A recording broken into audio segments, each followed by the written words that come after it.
बछवाड़ा विधानसभा की खासियत क्या रही है? यहाँ के लोग किसे जिताते रहे हैं? क्या किसी खास पार्टी या किसी खास परिवार का यहाँ दबदबा रहा है? फिलहाल तो ये सीट बीजेपी के कब्जे में है। बेगूसराय की ये सीट कितनी महत्वपूर्ण है, ये जानने की हम कोशिश करेंगे। रंजन जी, बछवाड़ा की सीट इस बार कितनी अहम बनती हुई नजर आ रही है? मुकाबला किनके बीच होता रहा? सीट का मिजाज क्या रहा है? बछवाड़ा की सीट इस बार बहुत महत्वपूर्ण हो सकती है। क्यों हो सकती है, ये हम लोग थोड़ी देर में बातचीत में उसे साफ करेंगे। लेकिन पहले बता दें कि जो बछवाड़ा की सीट है वो 1951 में अस्तित्व में आई। पहले ये मुंगेर जिला में था, लेकिन फिर बाद में जब बेगूसराय जिला बना तब फिर जो है बछवाड़ा की सीट बेगूसराय जिले के अंतर्गत आती है। यहाँ पर अगर आप मुकाबले की बात करें तो जो एक चीज़ देखने को मिलती है कि यहाँ कांग्रेस और कम्युनिस्ट के बीच में एक मुकाबला जो है वो काफ़ी समय तक चलता रहा। और अगर आप 1990 में आ जाएं तो इन दोनों दलों के एक एक व्यक्ति के बीच जो है ये मुकाबला जो है वो सिमटता दिखा था। आपको राय जी और भाई जी, तो इन दोनों के बीच मुकाबला होता था। रामदेव राय जो कि यहाँ से लगातार चुनाव जीतते रहे, करीब 6 बार जो है उन्होंने चुनाव जीता, और उनका मुकाबला जो होता था भाई जी मतलब कि अवधेश कुमार राय के साथ होता था, जो यहाँ से 3 बार जीतने में सफल रहे हैं। तो ये चीज़ें यहाँ पर देखने को मिलती हैं। लेकिन अब जो है आपको रामदेव राय रहे नहीं। पिछले चुनाव में उनके बेटे यहाँ पर चुनावी मैदान में उतरे थे, लेकिन उनके पास जो है किसी पार्टी का टिकट नहीं था, वो निर्दलीय चुनावी मैदान में उतरे थे। तो ये हो गई शुरुआती बातें। अब अगर हम यहाँ के चुनाव पर नज़र डालें तो जो अभी तक स्थिति है, 17 चुनाव यहाँ पर हुए हैं, जिसमें कांग्रेस 8 बार इस सीट को जीतने में कामयाब हुई है। सीपीआई 4 बार इस सीट को जीती है, जबकि बीजेपी, आरजेडी, निर्दलीय, एसएसपी और पीएसपी को एक एक बार ये सीट जो है वो मिली है।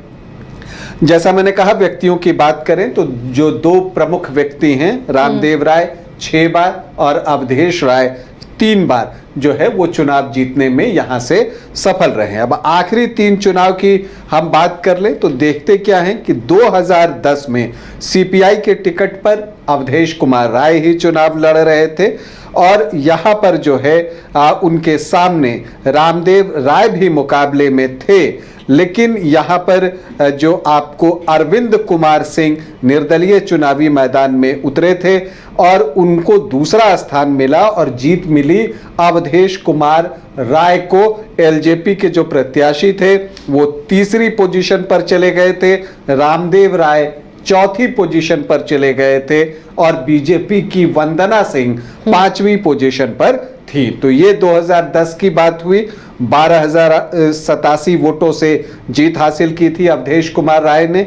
फिर 2015 आता है और यहाँ पर कांग्रेस, आरजेडी और जेडीयू का गठबंधन होता है।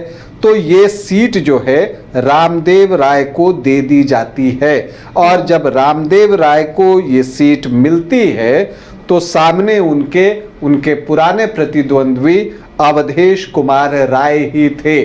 लेकिन चूंकि महागठबंधन से लड़ रहे थे रामदेव राय, उन्होंने जो है वो जीत हासिल की। एक मुकाबला हुआ वहां पर। हालांकि यहाँ पर जो अवधेश राय हैं वो 3रे स्थान पर छूट गए। रामदेव राय जो हैं वो जीतने में सफल रहे, उनको 45.83% वोट मिले।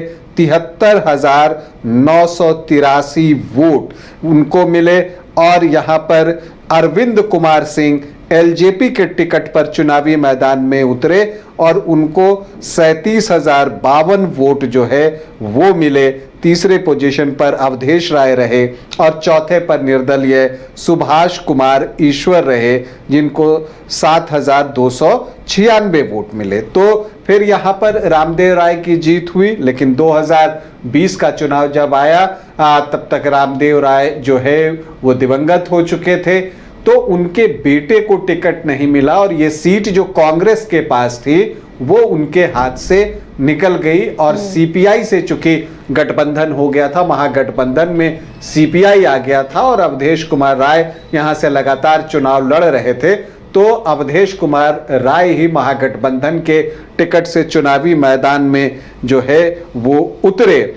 और लेकिन हुआ क्या कि जो रामदेव राय के बेटे हैं शिव प्रकाश गरीबदास, वो जो हैं निर्दलीय चुनावी मैदान में उतर गए और उनके चुनाव उतरने से अवधेश कुमार राय को भारी नुकसान हुआ, क्योंकि तब इस सीट पर पहली बार जो है बीजेपी का फूल खिला। और फूल खिलाया किसने? सुरेंद्र मेहता ने जो है ये फूल खिलाया, बीजेपी के टिकट पर चुनाव जीते, अभी नीतीश सरकार में मंत्री हैं। और आपको बता दें कि इन्होंने जो जीत हासिल की, एक करीबी मुकाबला था 484 वोटों से, तो एक ट्रायंगुलर फाइट यहां पर देखने को मिली थी। 30.2% वोट जो है वो सुरेंद्र मेहता को आए थे, अवधेश कुमार राय को 29.9% वोट आए थे और शिव प्रकाश गरीबदास जो निर्दलीय चुनावी मैदान में थे उनको 22% वोट आए थे। और इनके लाए गए वोट के कारण ही अवधेश कुमार राय को जो है वो हार का सामना करना पड़ा। अब जबकि जो चुनाव होना है 2025 में, अब इसमें ये चीज देखनी है कि क्या यहां पर फिर से अवधेश कुमार राय, चूंकि उनकी सिटिंग सीट है सीपीआई की, वही चुनावी मैदान में उतरते हैं।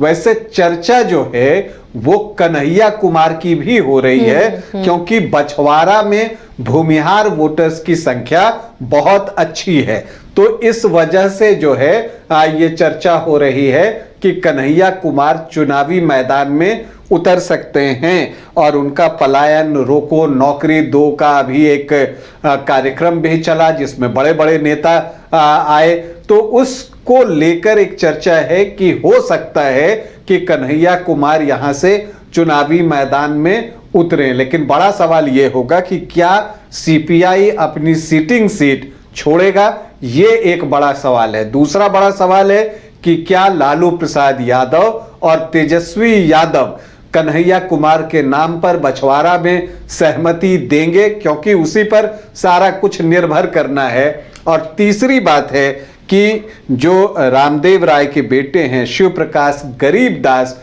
वो क्या करते हैं, क्योंकि पिछली बार उनको टिकट नहीं मिला, वो निर्दलीय लड़े, तब भी जो है वो 22% वोट लाने में कामयाब हुए हैं। तो इसीलिए यहां का चुनाव इस बार दिलचस्प हो गया है और इसे समझने के लिए हमें यहां के जातीय समीकरण को देखना चाहिए कि वो क्या कुछ कहता है। तो देखिए, अगर यहां के जातीय समीकरण को देखिए तो जो एससी वोटर्स हैं वो 17.3% हैं और आपको जो यादव वोटर्स हैं वो 12-13% के आसपास है और मुस्लिम वोटर्स जो हैं वो 9% हैं। तो MY जो है वो 21%, 22% के आसपास जो है पहुंचता है।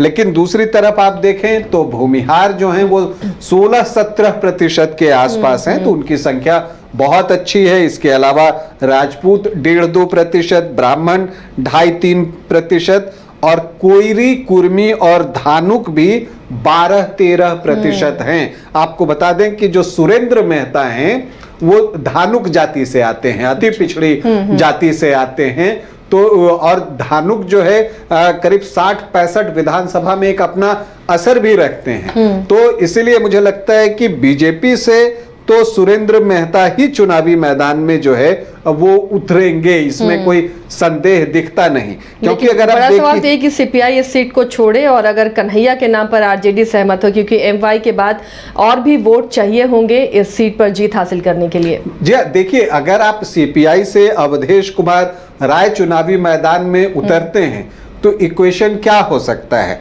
MY मतलब 12-13% यादव का, 9% मुस्लिम, मतलब 21-22। और चूंकि कम्युनिस्टों को, दलितों का वोट भी अच्छी संख्या में मिलता है, गांवों के अंदर उनका वोट रहता है, तो वो जो 17% वोट है उसमें एक बड़ा चंक निकालने की कोशिश जो है वो सीपीआई के द्वारा की जाएगी।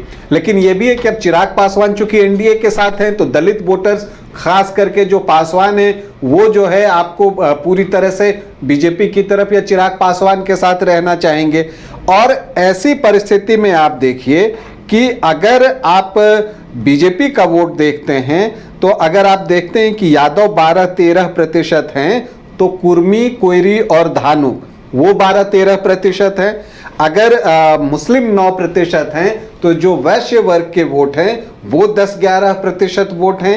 और आपको जो दलित वोट है वो चिराग पासवान के एनडीए में रहने के बाद जो है वो बीजेपी की तरफ भी उसका एक हिस्सा आना ही आना है। तो वहां वोटों का बंटवारा है। और इसके बाद सामान्य जातियां बच जाती हैं, जिनमें कि भूमिहार जो हैं वो सबसे महत्वपूर्ण है, 16-17%, राजपूत 1.5-2% और ब्राह्मण जो हैं वो 2.5-3% आ जाते हैं। तो ऐसी परिस्थिति में समीकरण जो है, अगर आमने सामने की लड़ाई होती है तो फिर एनडीए का मजबूत दिखता है।